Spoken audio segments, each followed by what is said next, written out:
This is another beautiful day, and I am here to share the word with you.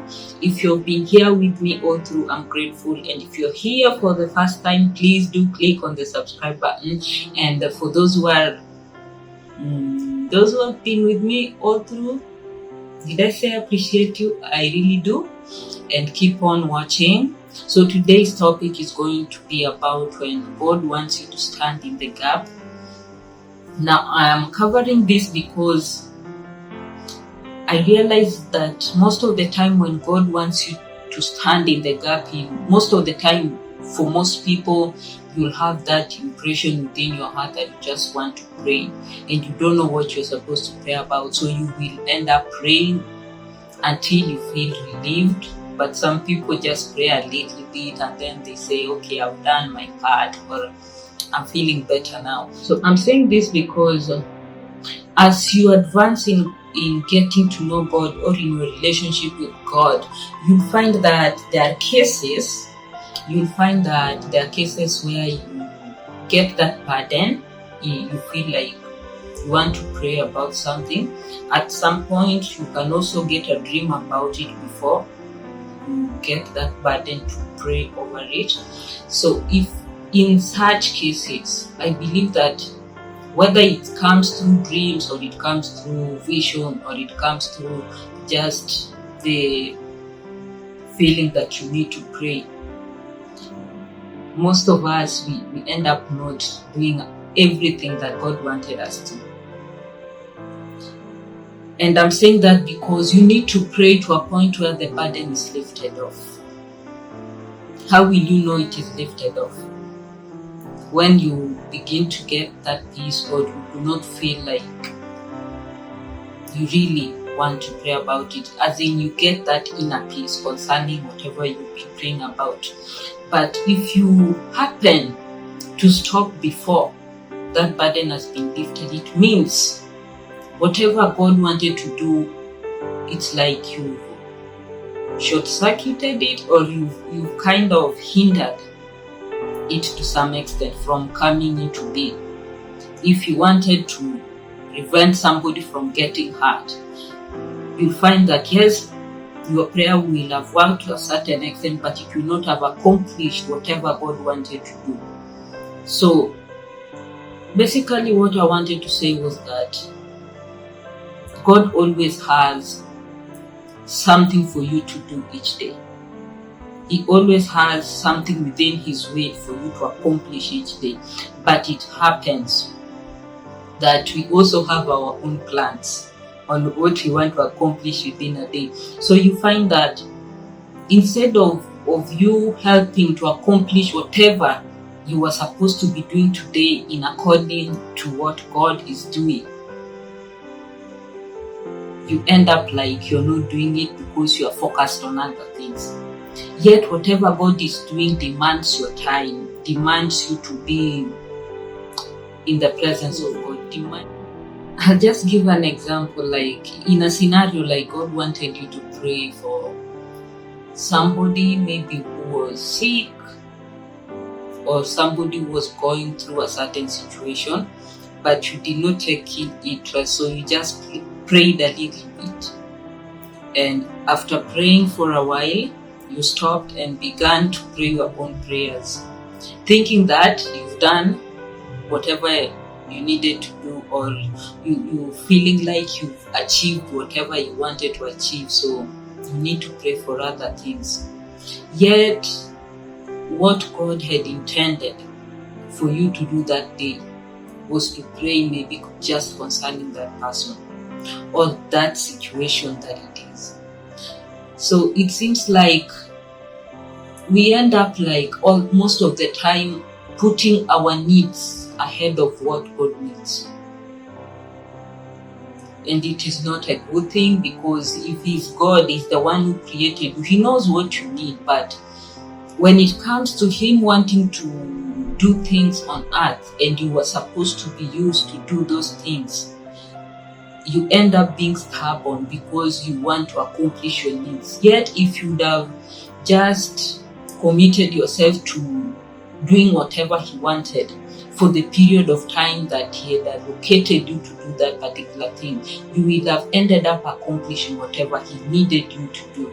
And at the same time, you won't even have to pray longer for the things that you always pray long about, your own things that you always pray for long. You find that God will find a way of meeting you at your need because you are meeting him at his need. I don't know whether that makes sense to you. So we are going to read the book of Matthew 7 verse 21 to 22. Not everyone who says to me, Lord, Lord, shall enter the kingdom of heaven, but he who does the will of my Father who is in heaven. He who does the will of my Father who is in heaven. I need you to know that he's saying the will of my Father. Jesus, even during this time that he was on earth, he was focused on doing the will of God. And it was in everything that he ended up executing, he wasn't doing it as his own works. He was doing it because he had seen the Father doing it. And that is what he did. But us as believers, now let's go to the next verse. It says, that's verse 22. On that day, many will say to me, Lord, Lord, did we not prophesy in your name and cast out demons in your name and do mighty works in your name?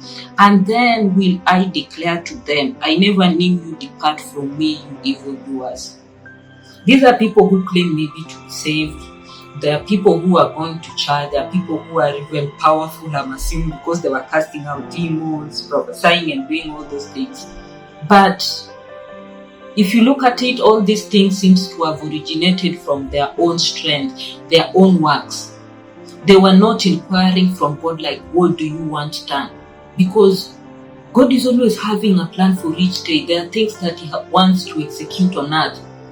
But we end up, most of us, like, we take off with our own strength, apart from our own strength, with our own plans, because maybe you have the healing grace or you have the prophesying gift upon your life, and maybe you've been into the pastoral thing for long, and at some point, instead of listening to what God is saying, you are doing things out of your own self, out of maybe your own wisdom. And very few people can be keen enough to note themselves doing that. Not everyone. Because Jesus is saying that these people are not doing the will of the Father. What is the will of the Father? The will of the Father is what God wanted you to do on that particular day. That is the will of the Father. If you had done it during that day or within that day, then the authority of God would have easily been manifested, because it is what he wanted to do. But these other things, you're doing it out of your own works, because this is what you wanted to achieve for that day. So I believe God is trying to make us to be keen to differentiate between our own works and our own works and to differentiate between our own works and his works. Because if you're going to do, like, he's given you a burden, or you feel that need to pray over an issue, or you feel the need to do something, let it come out from the will of God, not out of your own strength, not out of your own might. But that can only happen if you've been tarrying, like praying frequently, like spending time with God. That's when you'll be able to know it is in the will of God that I should be praying over this during this time. And you commit yourself to whatever God has given you to pray. If he has told you that you need to pray for this and this person, stick to that thing. Do it effectively until the burden is taken off. Do it until it reaches a point that either the burden is lifted off or you get another assignment to do. Because he's always busy. There are things that he needs to achieve. There are things that he needs to do on earth. But if you keep on doing things halfway, you are like not bringing the whole thing that God wanted to do. That's why things that God would have done in this generation, they end up being postponed to the next generation, because the person who was supposed to stand in the gap in this generation did not accomplish his work, did not do this work effectively. Specifically, I need you to know that if God gives you or assigns you something to do, please do it. Let it not be that in the end, Jesus will tell you that depart from me, you evildoers, I never knew you. Yet you thought you knew God. You thought all this while you were serving God. While in the long run, you were doing your own things. You were doing things after your own flesh, doing things to please yourself, preaching the word according to what is trending, or what do you call it?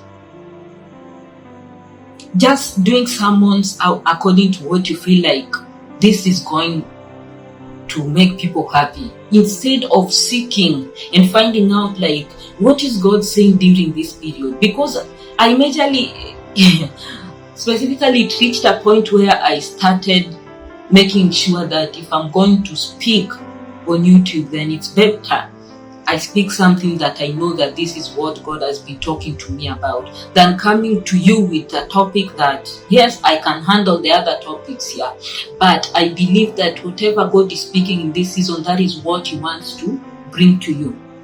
So let us be people who are willing to stand in the gap. If He has told you that you need to pray for your family, my friend, stop doing shoddy work. Because the same thing disturbing your family will keep on moving to the next generation of your children. Because you did not do the work, you will be waiting for somebody else from those kids that you have or from their kids to be the one to rise up to do the work. Yet you were given that work to do and you did not do it effectively. Be it in your family, be it in a country, or concerning people that God tells you to pray for. Just be committed. Be committed. Sometimes you don't know when that task will end, but you be committed until you know what next you're supposed to do, or until you feel that peace within you. Then you can go on praying other things. But you have to ensure that you're doing the will of God. That is what I'm trying to put across. These people were working. They were busy performing miracles. They were busy healing people, prophesying and all that. But none of them were in the will of God. So think again in your life. Look at your life. How many things have you done that are out of the will of God, out of your own strength, instead of, just begin to ask God, like, what is in your will for me to do today? Okay, today you might not get an answer, but I'm sure with time, the more you press in, God will begin to drop in your heart what you need to pray about or what you need to do. It's better to live your life fulfilling what God needs, because He'll be able to support you in whatever it is you think that you need to be praying about. Thanks for watching and stay tuned for the next video.